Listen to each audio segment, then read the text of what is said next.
Buen día, estimado docente Marcos Andrés Sigüenza Contreras. Les saludo el grupo H de la materia de Derecho Civil, Bienes, libro 2 del grupo 2.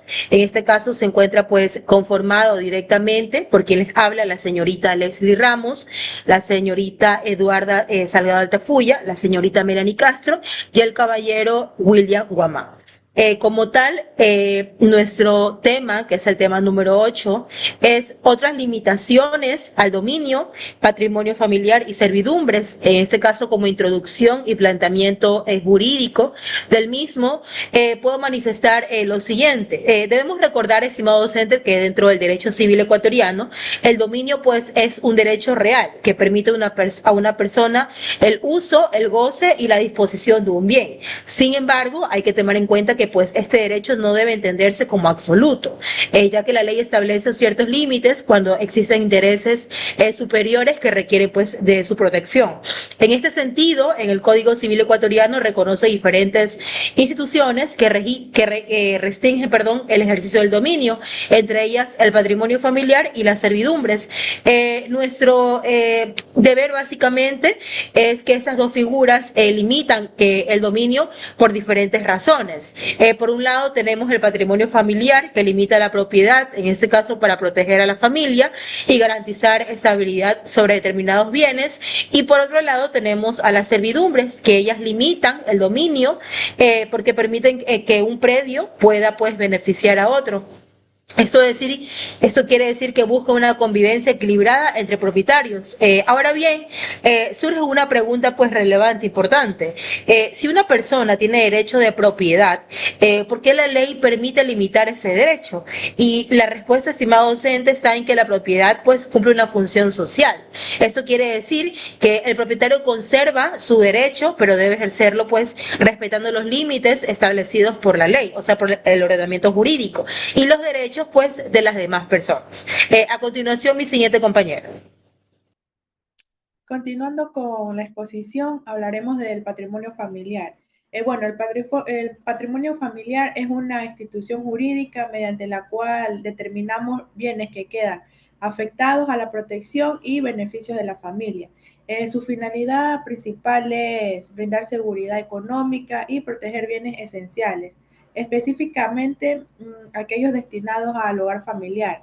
En otras palabras, se busca evitar que un bien importante para la familia pueda perderse fácilmente por decisiones económicas inadecuadas o por determinar obligaciones. Por ejemplo, si una familia tiene una vivienda que constituye su principal lugar de residencia, el patrimonio familiar busca que ese inmueble tenga una protección especial. Dentro del derecho civil ecuatoriano, esta institución representa una limitación al dominio, porque el propietario continúa siendo el dueño del bien, pero sus facultades de disposición quedan restringidas. A continuación, mi compañero. Ya, si el propietario sigue siendo dueño del inmueble, ¿por qué decimos que existe una limitación al dominio? Porque aunque conserva la titularidad del bien, no puede ejercer libremente todas sus facultades propias del dominio. Por ejemplo, existen restricciones para vender, grabar o afectar ese bien, debido a que la ley prioriza la protección familiar. Respecto a los requisitos para construir un patrimonio familiar, se puede mencionar la existencia de un bien que puede ser sometido a esta protección, la voluntad de constituirlo conforme a la ley, el cumplimiento de las formalidades legales necesarias y la inscripción correspondiente cuando sea requerida para producir efectos jurídicos. Por lo tanto, no cualquier bien puede convertirse automáticamente en patrimonio familiar, sino que debe cumplir con las condiciones establecidas por el ordenamiento jurídico ecuatoriano. Saludos cordiales, estimado doctor. Continuando con la exposición, hablaré sobre los efectos del patrimonio familiar y el análisis jurídico. Una vez constituido el patrimonio familiar, produce efectos jurídicos muy importantes. El principal efecto es la inembargabilidad, es decir, que el bien protegido no puede ser afectado mediante embargo en los casos establecidos por la ley. Esto tiene una razón jurídica: proteger que la familia conserve bienes necesarios para su estabilidad. También existe una limitación respecto a la disposición del bien, porque el propietario no puede actuar como si fuera un bien común de libre de transferencia. Aquí Compañera, podemos analizar algo importante. entonces, compañera, ¿el patrimonio familiar beneficia únicamente a a los propietarios del inmueble? No necesariamente. Su finalidad va más allá del propietario individual, porque busca proteger al grupo familiar que depende de ese bien. Por eso se considera una institución con una función social. De esta manera podemos comprender que el patrimonio familiar busca equilibrar dos intereses: el derecho individual de propiedad y la necesidad de proteger la seguridad familiar. Bueno, en este caso, yo voy a hablar sobre servidumbres, clase y constitución y extinción de la misma, ¿no? Entonces, analizaremos, pues, las servidumbres.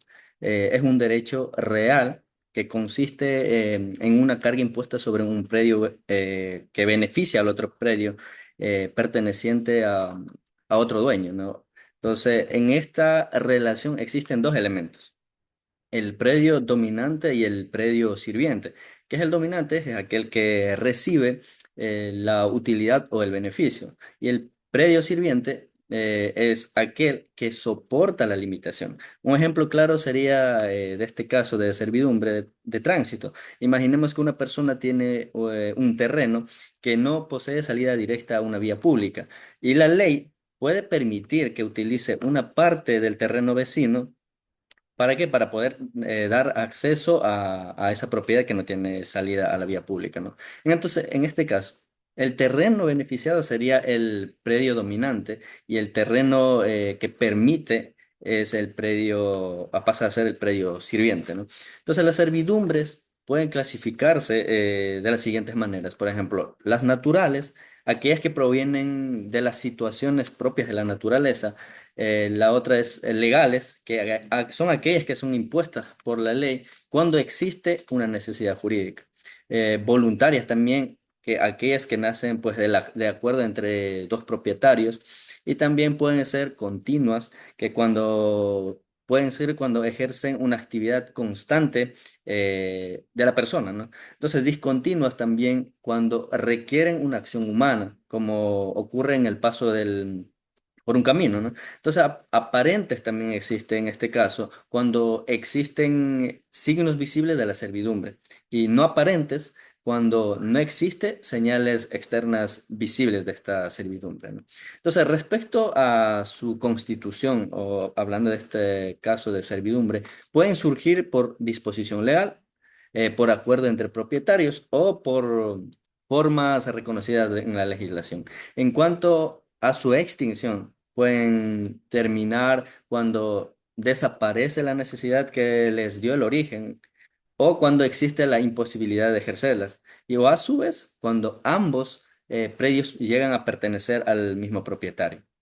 Entonces, como conclusión, podemos afirmar de que tanto el patrimonio familiar como el servidumbre son ejemplos claros de que el dominio del derecho en el derecho civil ecuatoriano tiene límites, ¿no? Entonces, el patrimonio familiar protege, sobre todo, como decía la compañera, un interés familiar, mientras que las servidumbres buscan pues equilibrar, se podría decir, las necesidades entre los propietarios. Estas instituciones no eliminan el derecho de propiedad, como nos quedó claro, como ya han expuesto las compañeras, sino que establecen reglas. ¿Para qué? Para que este derecho pueda ejercerse de manera responsable, sobre todo, y respetando otros intereses jurídicamente pues protegidos, ¿no? Muchísimas gracias, doctor.